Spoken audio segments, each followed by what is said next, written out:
When you look at the typical PowerPoint presentation, you see a lot of facts, and you go into a very critical mode of thinking. Because as a leader, you're taught to be skeptical. You have to question the facts. You just don't accept anything, do you? So you're in a very critical mode. But when you're listening to a story, you suspend your disbelief and you just accept the story on its face. How many of you have seen any of the Harry Potter movies? If you have kids, you've probably seen some. In the Harry Potter movies, they've got these teenagers. They're not even old enough to drive, and yet they're flying in a car. Now, we know these kids can't drive, cars can't fly, but when we see that in the movie, we don't say, "Hey, this is nonsense. Turn it off. I want my money back." We just accept it, and we enjoy the movie, and we say, "Wow, what a fascinating story." And that's the power of stories. You can get your message across, but in a very subtle way. It slips in under the radar, so people can't really detect any flaws. They just accept it. It's a great way to influence people. People tend to resist when you impose your point of view.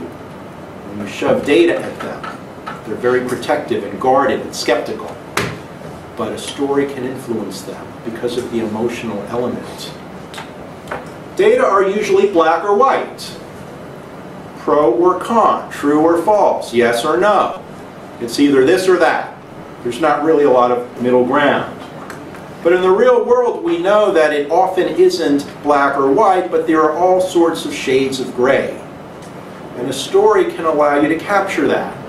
A story can have a person that some people might perceive as a villain, and others might perceive as a good guy.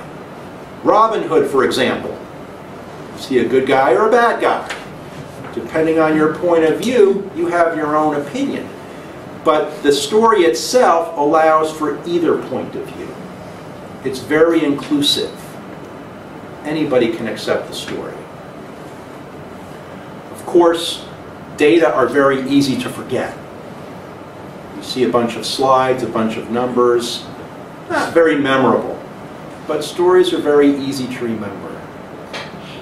And after all, you want your message to be remembered, don't you? Finally, stories lead to action. Because of that emotional element, people act. Whereas if you're just listening to data, you tend to think about it. Imagine a salesperson making his pitch. And the prospect says, this information is very interesting, I'll think about it. And he walks away to think about it. Is he coming back? Probably not. And the salesperson knows that. That's why he's been trained to tell stories, to push emotional hot buttons. Because if you can appeal to the emotions, you can move them to action.